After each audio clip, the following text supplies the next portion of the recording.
Hello everyone, कैसे हो आप सब? I hope you all are doing well. So जिन्होंने भी मेरे चैनल को सब्सक्राइब किया है, मेरे में बिलीव किया है, थैंक यू सो मच दिल से। मेरे थ्रू अगर किसी का भला हो रहा है, मेरे थ्रू अगर किसी को बेटर अंडरस्टैंडिंग हो रही है पढ़ाई में, तो उससे बड़ी ब्लेसिंग मेरे लिए कोई और नहीं है। So thank you so much for that.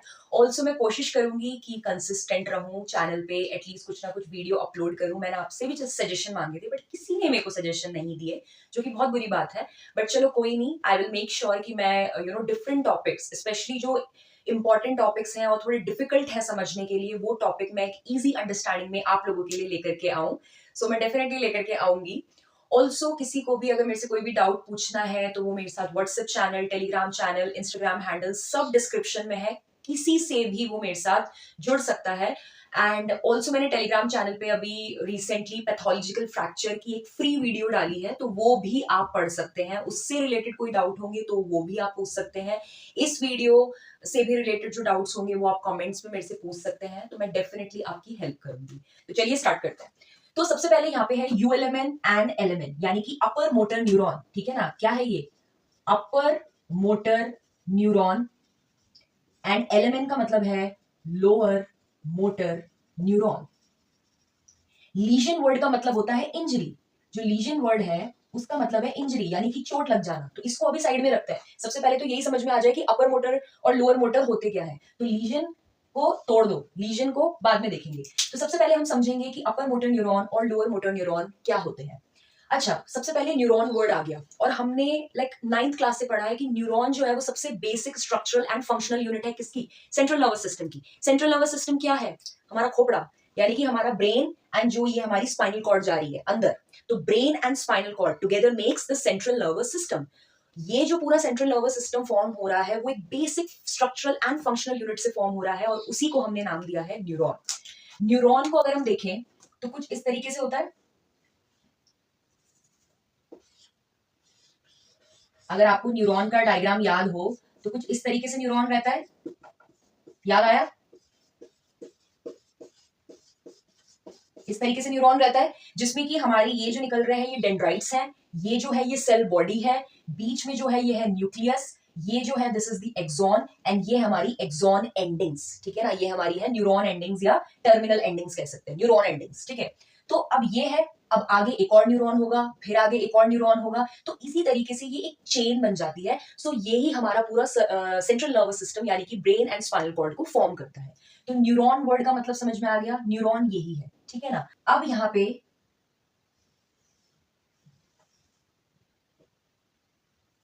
ये मैंने बना दिया ब्रेन। ठीक है? This is the brain. ये ब्रेन बन गया। अब आपको पता है कि इस तरीके से हमारी स्पाइनल कॉर्ड आती है, नीचे आती है स्पाइनल कॉर्ड। सपोज ये हमारी स्पाइनल है, तो this is the brain, this is the spinal cord. इसी स्पाइनल कॉर्ड को, सपोज ये स्पाइनल कॉर्ड है, इसी को ही मैं इस तरीके से कट कर दूं, तो हम ऊपर से देख रहे हैं। हम कैसे देख रहे हैं? ऊपर से देख रहे हैं। मैंने ऐसे कट कर दिया और इसको हटा दिया मैंने। सपोज ये स्पाइनल कॉर्ड है और मैंने इसको यहां से कट किया और मैं ऐसे ऊपर से देख रही हूं, तो इसका एक सेक्शन में यहां से कट करके इसका एक सेक्शन अगर मैं देखूं तो वो सेक्शन दिखेगा कुछ इस तरीके से, जिसको हम बोलते हैं ट्रांसवर्स सेक्शन। तो ये जो हो गया, ये हो गया transverse section of spinal cord. आई बात समझ में? क्योंकि ये सब चीजें जो हैं, ये जो न्यूरॉन्स ट्रैवल कर रहे हैं या जो हम आगे ट्रैक्ट्स पढ़ेंगे, ये सब चीजें बाहर नहीं हो रही हैं, बाहर नहीं हो रही है, सब अंदर हो रहा है। सो दैट्स व्हाई हमें डीप देखना है। तो काफी लोग कंफ्यूज हो जाते हैं कि ये स्पाइनल कॉर्ड ऐसी कैसी हो गई। इसलिए हो गई क्योंकि जो लंबी सी स्पाइनल कॉर्ड जा रही है उसको हमने इस तरीके से कट कर दिया, और अब हम ऊपर से उसका स्ट्रक्चर देख रहे हैं तो वो इस तरीके से दिख रही है। ठीक है? कहीं कहीं पे इसलिए इसको इस तरीके से भी बनाया जाता है कि भाई इसके नीचे भी स्पाइनल कॉर्ड है, ये हमने कट किया है। तो ये ब्रेन हो गया। ठीक है? एंड इस तरीके से जो स्पाइनल कॉर्ड है इसका हमने एक सेक्शन ले लिया, दिस इज ब्रेन। ये जो है ये ब्रेन है। तो अब लोअर मोटर और अपर न्यूरॉन का अब कंसेप्ट क्या है देखो। तो ये ब्रेन हो गया, ये स्पाइनल कॉर्ड हो गई। अब स्पाइनल कॉर्ड है, अब हम यहाँ पे एक बना देंगे मसल। ये हमने बना दी मसल। ठीक है? This is the muscle, skeletal muscle. ठीक है? अब कंसेप्ट समझो। अब होता क्या है कि जो ये न्यूरॉन्स होते हैं, जो ये न्यूरॉन्स होते हैं, अब ये क्या करते हैं, ये न्यूरॉन्स जो यहाँ ब्रेन का कॉर्टेक्स होता है, ब्रेन का कॉर्टेक्स, वो इस तरीके से नीचे आते हैं। आए नीचे, आए आए आए आए आए, कहां तक आएंगे? इधर तक। अच्छा, अब देखो, काफी लोग बोलते हैं कि हम डायग्राम बना के आते हैं, हमें मार्क्स नहीं मिल रहे। अब तुम ऐसे बना के आ जाओगे, एक लंबी सी लाइन बना के आ जाओगे, तो पता कैसे चलेगा कि वो ऊपर से नीचे आप बताना चाह रहे हो या नीचे से ऊपर बताना चाह रहे हो? तो आपको हमेशा क्या है, कहीं से स्टार्ट कर रहे हो तो इस तरीके से गोले से स्टार्ट करो। दैट मीन्स वो स्टार्ट हो रहा है तार, सिग्नल, ठीक है, फाइबर इस तरीके से आ रहा है, एंड फिर इस तरीके से उसकी एंडिंग दिखाओ, ट्राइंगल, यानी कि यहाँ पे वो एंड हो रहा है, यहाँ पे वो रिलाई कर रहा है, ठीक है। तो वहीं से अभी मैं ऊपर का दिखाऊंगी, तो मान लो कॉर्टेक्स से इस तरीके से ये जो तार है, नीचे आए नीचे आए नीचे आए नीचे आए, स्पाइनल कॉर्ड तक वो आए, तक आए, स्पाइनल कॉर्ड तक आए, स्पाइनल कॉर्ड के यहाँ तक वो आ गए मान लो, ठीक है। अब इस पोर्शन ऑफ स्पाइनल कॉर्ड को अगर आपको नहीं भी पता है क्या बोलते हैं, तो मैं बता रही हूँ, इसको बोलते हैं एंटीरियर हॉर्न। इसको क्या बोलते हैं? एंटीरियर हॉर्न, याद रख लो, इसको एंटीरियर हॉर्न बोलते हैं, ठीक है।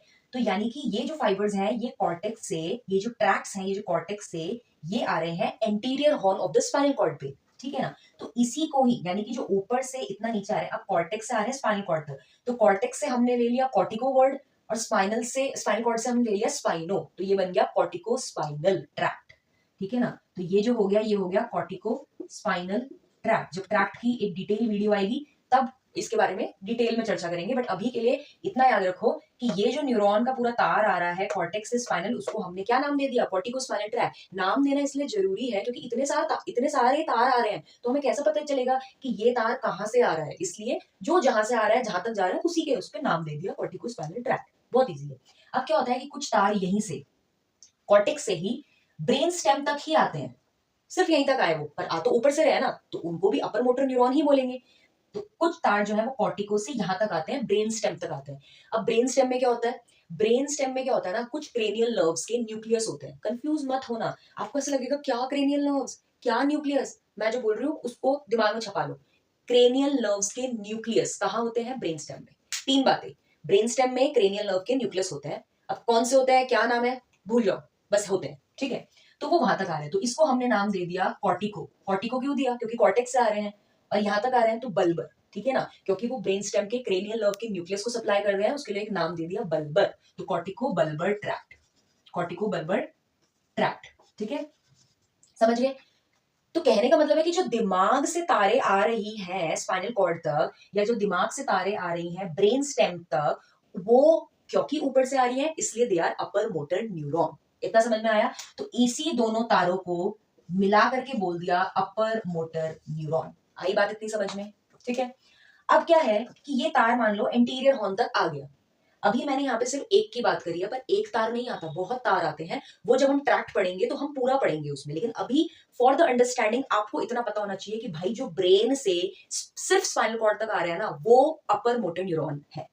और फिर जो स्पाइनल कॉर्ड से तार जो बाकी जगह मसल्स पे जा रहे हैं, क्योंकि वो नीचे है तो वो लोअर मोटर न्यूरॉन है। तो अब यहां से anterior horn of spinal cord से जो तार मसल तक जाएगा, that is lower motor neuron. कितना इजी है, कितना इजी है। अगर आपसे आम भाषा में कोई पूछे कि भाई अपर मोटर न्यूरॉन लीजन क्या है, लोअर मोटर न्यूरॉन लीजन क्या है, और आपको कोई नाम नहीं बताना कि भाई कॉर्टिको स्पाइनल कॉर्टिको बल्बर, आप भूल जाओ। आप सिंपल ये बोलो कि जो हमारे जो न्यूरॉन्स हैं वो ब्रेन से सिर्फ स्पाइनल कॉर्ड तक आ रहे हैं, या ब्रेन से सिर्फ ब्रेन का ब्रेन स्टेम या कहीं पे भी, मतलब ऊपर ऊपर जो सप्लाई कर रहे हैं, that is the upper motor neuron. And जो स्पाइनल कॉर्ड से मसल्स तक आ रहे हैं, that is the lower motor neuron. अब होता क्या है कि सपोज ये मसल है, ठीक है ना। अब ये मसल का आपने डायग्राम देखा अगर, तो मैंने मसल में क्या है, एक बीच में ब्लैक वाला बना रखा है, ठीक है, और एक ये ब्लू वाला पोर्शन है पूरा। तो होता क्या है कि जो ब्लैक वाला है उसको हम बोलते हैं मसल स्पिंडल। अब यहां से जो है वो सिग्नल्स आ रहे हैं मान लो, ठीक है। सिग्नल्स क्यों बोल रही हूँ मैं? क्योंकि न्यूरॉन इलेक्ट्रिकल, क्योंकि न्यूरॉन सिग्नल्स ही तो कैरी करता है, ठीक है ना। तो मान लो ये न्यूरॉन जो है ये मसल तक आ रहा है, तो ब्लैक वाला पोर्शन जो हो गया that is a muscle spindle. उसका ये काम होता है कि वो एक रिसेप्टर होता है। अब हमारी मसल है, ऊपर से तारे आ रही हैं कनेक्शंस के साथ, और वो चाह रही हैं कि हमारी मसल्स में वो कनेक्शन दे, ठीक है ना। तो मसल में भी तो कोई बंदा होना चाहिए ना कि जो उस कनेक्शन को ले ले। तो वो जो रिसेप्टर का काम करता है मसल में, that is a muscle spindle. तो मसल स्पिंडल जो है वो एक रिसेप्टर है, ठीक है ना, जो कि किन फाइबर्स का बना होता है, अंदर की तरफ है ना बीच में, तो किन फाइबर्स का बना होगा? Intrafusal fibre. क्या नाम दिया? इंट्राफ्यूजल फाइबर, इंट्राफ्यूजल फाइबर, ठीक है, इंट्राफ्यूजल फाइबर। और जो ब्लू वाला पोर्शन है दैट इज अ एक्स्ट्रा, क्योंकि वो बाहर की तरफ है, तो एक्स्ट्रा फ्यूजल फाइबर, ठीक है। तो यानी कि मसल्स को भी अगर हम देखें, मैं यहाँ पे अच्छे से समझा रही हूँ कि ये मसल मैंने बना दी, एंड मसल में जो ब्लैक पोर्शन है that is a muscle spindle. ये मसल स्पिंडल जो है ये क्या काम करता है? रिसेप्टर की तरह काम करता है। और ये किन फाइबर्स का बना होता है? क्योंकि अंदर की तरफ है तो इंट्राफ्यूजल फाइबर। यानी जो बाहर पोर्शन है, ये जो पूरा बाहर वाला पोर्शन है, ये वाला बना होता है हमारा, इसका नाम है एक्स्ट्राफ्यूजल फाइबर। एक्स्ट्राफ्यूजल फाइबर, ठीक है। तो अब क्या होता है कि बाहर वाले का अलग फंक्शन है, ब्लैक वाले का अलग फंक्शन है। जो ब्लू वाला पोर्शन है, क्योंकि they are made up of the extrafusal fibre, तो ये मेन रोल प्ले करता है कॉन्ट्रैक्शन में। और जो अंदर का पोर्शन है मसल स्पिंडल, जैसे कि मैंने आपको बताया, वो काम करता है रिसेप्टर का, ठीक है ना। तो उसका कॉन्ट्रैक्शन से कोई लेना देना नहीं होता। तो यही जो न्यूरॉन्स जा रहे हैं बाहर वाले पोर्शन पे, यानी कि एक्स्ट्राफ्यूजल फाइबर्स पे, जो कि कॉन्ट्रैक्शन करवा रहे हैं, उन न्यूरॉन को भी हमने अलग नाम दे दिया, that is a alpha motor neuron. तो उसको हमने क्या नाम दे दिया? अल्फा, ठीक है। यहाँ पे मैं लिख रही हूँ, उसको हमने दे दिया अल्फा मोटर न्यूरॉन, ठीक है। जस्ट ट्राई टू अंडरस्टैंड, हर चीज को नाम इसलिए दिया है क्योंकि ये थोड़ी ना बोलेंगे स्पाइनल कॉर्ड से ना मसल के भी एक्स्ट्रा फ्यूजल फाइबर पे जो तार जा रहा है वो तार, वो बोलेगा भाई कौन सा तार, इसलिए नाम दिया है कि भाई अल्फा मोटर न्यूरॉन जा रहा है बाहर वाले एक्स्ट्रा फ्यूजल फाइबर पे, और अंदर वाले पे जा रहा है gamma motor neuron. Gamma motor neuron, तो यानी कि जो इस ब्लू वाले पोर्शन पे जाएगा वो अल्फा, और इसी जो ब्लैक वाले पोर्शन पे जाएगा वो हो गया गामा। सिर्फ नाम दिए हैं, नामकरण है ये, और कुछ नहीं है बस तारे, ठीक है ना। तो ये हमारा, तो अब ये हो गया। अब उसमें ही वर्ड आ गया लीजन यानी कि इंजरी। तो यही जो ब्रेन से स्पाइनल कॉर्ड तक आ रहे हैं, या जो ब्रेन से ब्रेन स्टेम तक आ रहे हैं, इन्हीं अपर मोटर न्यूरॉन में अगर इंजरी हो जाए तो अपर मोटर न्यूरॉन इंजरी या लीजन, और अगर नीचे इंजरी हो जाए तो lower motor neuron legion, simple, ठीक है ना। सो सिर्फ यही कंसेप्ट है, बहुत बेसिक है, ठीक है। दोबारा से मैं रिवाइज करवा देती हूँ। सबसे पहले आपको इमेजिन करना है ब्रेन, उसके बाद इमेजिन करना है स्पाइनल कॉर्ड। ब्रेन का डायग्राम बना दो इस तरीके से। मेडिकल में ये मैटर नहीं करता कि आपने डायग्राम कितना अच्छा बनाया है, बट वो वेल लेबल्ड होना चाहिए। ब्रेन बना दिया, स्पाइनल कॉर्ड का हमने सेक्शन बना दिया, कोई मसल बना दिया। अब हमें पता है कि हमारा जो कोई भी मूवमेंट होता है, हमें ये ग्रैब करना है या कोई भी गिलास पकड़ना है, तो ऊपर से सिग्नल आता है कि भाई इसको पकड़, तो उसी सिग्नल को हमने यहाँ पे बना दिया है, ठीक है ना। तो कॉर्टेक्स से तारे जो आ रही है स्पाइनल कॉर्ड पे, स्पाइनल कॉर्ड में भी कहाँ पे? Anterior horn of the spinal cord पे, एक जगह पे आएंगी ना, पूरी स्पाइनल कॉर्ड पे नहीं आएंगी, तो एंटीरियर हॉर्न पे जो आ रही है, या जो ब्रेन से ही नीचे ब्रेन स्टेम तक आ रही है, उनको टुगेदर हमने बोल दिया अपर मोटर न्यूरॉन। उसमें कोई भी इंजरी होगी तो अपर मोटर न्यूरॉन लीजन या फिर इंजरी।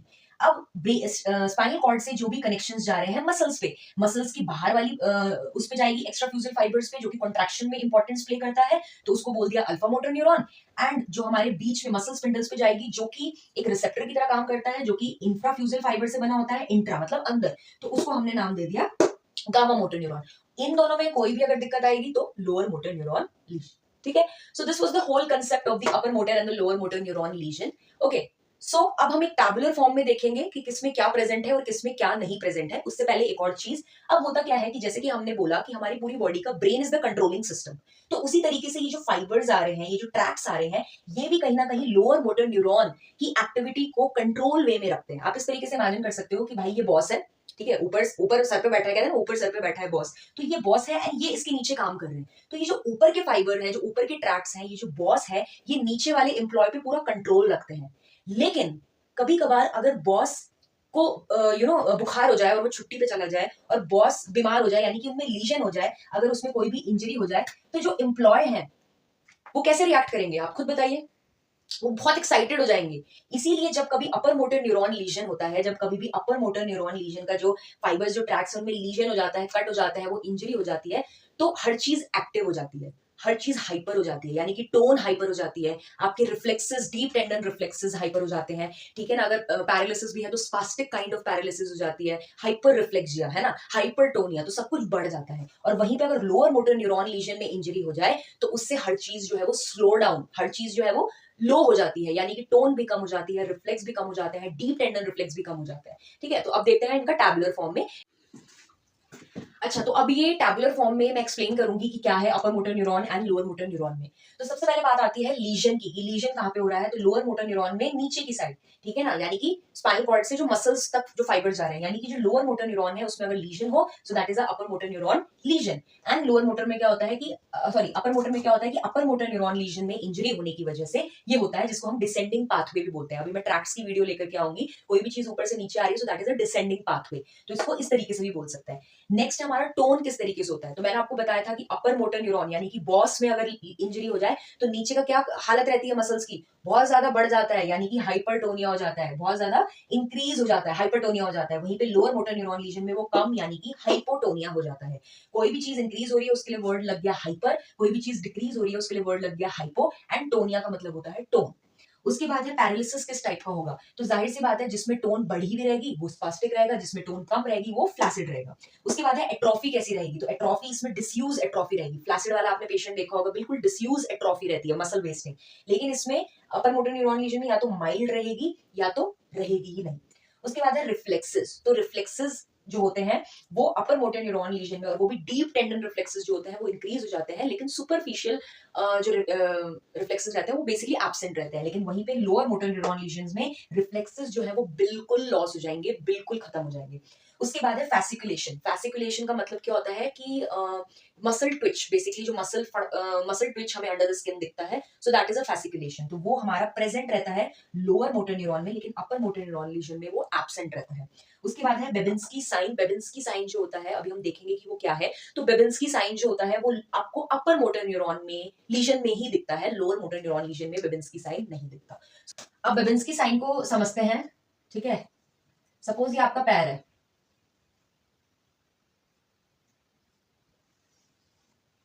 सपोज ये आपका पैर है, ठीक है ना। तो होता क्या है बेबिंस्की साइन में, अगर हम लेटरल साइड से लिटिल फिंगर आके और इस तरीके से अगर किसी भी एक चीज से स्ट्रोक मारे, सपोज ये पैर है, अगर हम इस तरीके से उसमें स्ट्रोक मारेंगे, कोई भी पेन या कुछ भी चीज से अगर हम इस तरीके से स्ट्रोक मारते हैं, तो नॉर्मली हमारा जो फुट है उसका प्लांटर फ्लेक्शन होता है, ठीक है ना। प्लांटर फ्लेक्शन यानी कि नीचे की तरफ। तो नॉर्मली जो होता है, अगर ये हमारा फुट है तो नीचे की तरफ प्लांटर फ्लेक्शन होता है, that is a normal response. लेकिन अपर मोटर न्यूरॉन लीजन के पेशेंट में क्या होता है, क्योंकि ऊपर के कनेक्शन टूट गए, उस वजह से प्लांटर फ्लेक्शन ना होकर के उनका जो ये थंब है वो पीछे की साइड डॉर्सीफ्लेक्स होता है, और ये जो टोज है वो फैनिंग हो जाती है उनकी। तो यानी कि अपर मोटर न्यूरॉन लीजन के कारण बिग टो का डॉर्सीफ्लेक्शन हो रहा है और बाकी जो फिंगर्स हैं टोज उसका फैनिंग हो रहा है, ठीक है ना। सो इसी को ही बेबिंस्की साइन बोलते हैं। तो नॉर्मली प्लांटर फ्लेक्शन होना चाहिए, लेकिन होता क्या है opposite, dorsiflexion of the big toe and the fanning of the other.